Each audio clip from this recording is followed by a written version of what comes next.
हुई सास। आजकल वर्मा जी की पत्नी देवकी जी केबल पर रियलिटी शोज देख देख कर बहुत कुछ सीख रही हैं। जैसे आज तो वो सुबह सुबह बेसुरे आलाप ले रही हैं। सारे गामा माँ जी, सारे गामा पा धा नी सा होता है। अरे वो तो सब गाते हैं, ये मेरा स्टाइल है। आवाज तो कम कर लीजिए माँ जी, पर्दे फट जाएंगे कान के। ये कहो कि पर्दों में आग लग जाएगी। देखना, मेरी आवाज सुन के जज आग लगा देगी, आग लगा देगी, तू तो आग लगा देगी, ऐसा बोलेंगे। सरिता वहां से परेशान होकर चली जाती है और सास रियाज जारी रखती है।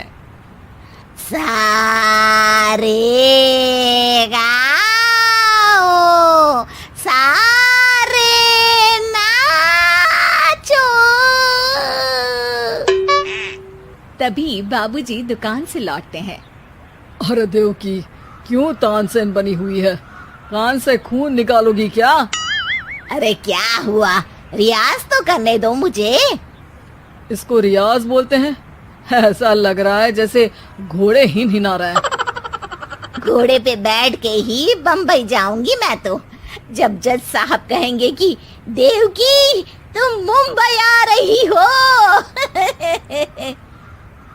जज साहब, वो अदालत वाले? अरे नहीं नहीं, बड़े लोग हैं, आप नहीं जानते हैं।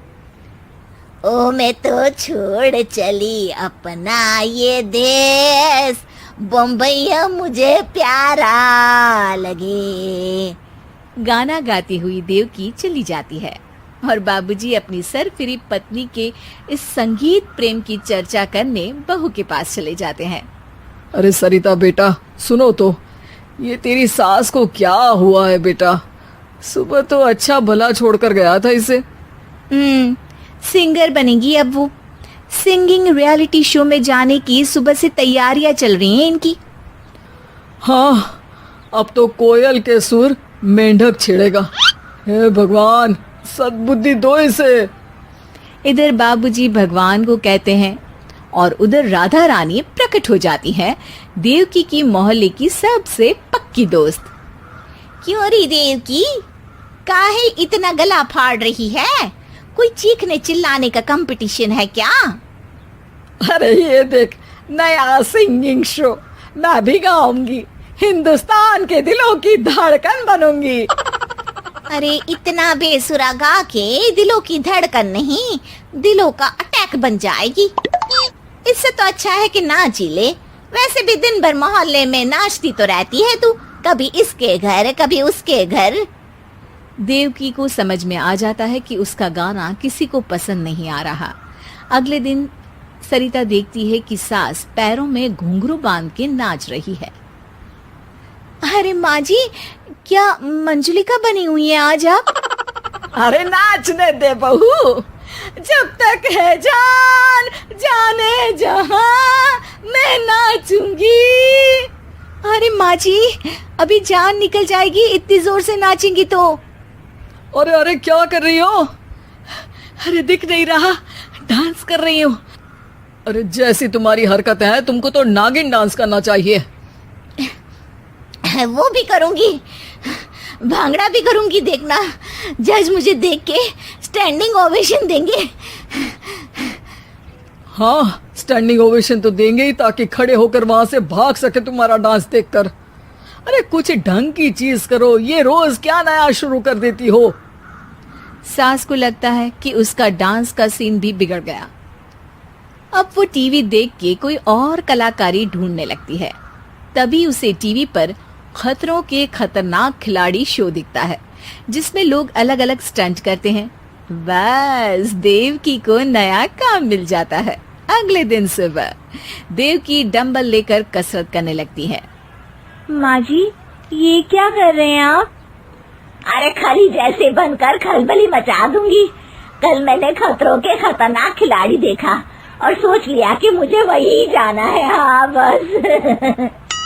तभी वहाँ बाबूजी भी आ जाते हैं। अरे इतना भारी डंबल, अरे गिर मत जाना कहीं लेकर। अरे चुप करो, तुमसे कुछ नहीं होता इसका मतलब ऐसा नहीं कि मुझसे भी कुछ नहीं होगा।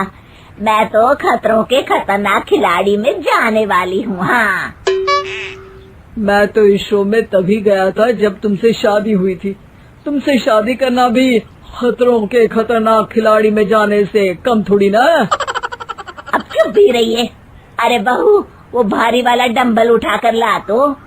अरे ना माँ जी, आप संभाल नहीं पाओगी। अरे मैंने टीवी में देखा था, एक आदमी कार उठा लेता है, इतना तो मैं उठा ही सकती हूँ ना। बहू घबराते हुए भारी वाले डंबल माँ के हाथ में दे देती है। जैसे ही माँ दोनों हाथ ऊपर करती है, पूरे शरीर का बैलेंस बिगड़ जाता है और वो पीछे की तरफ गिर जाती है। डंबल जाकर टीवी में लगता है और टीवी फूट जाती है। माँ जी, उठिए माँ जी। बाबूजी बहुत तेज हंसने लगते हैं। बाबा बाबा, टीवी और बीवी दो टेंशन थे मेरे, आज एक कम हो ही गया।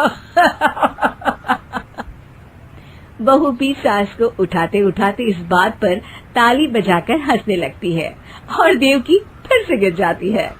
और इस बार देवकी भी अपनी बेवकूफी पे हंसी रोक नहीं पाती।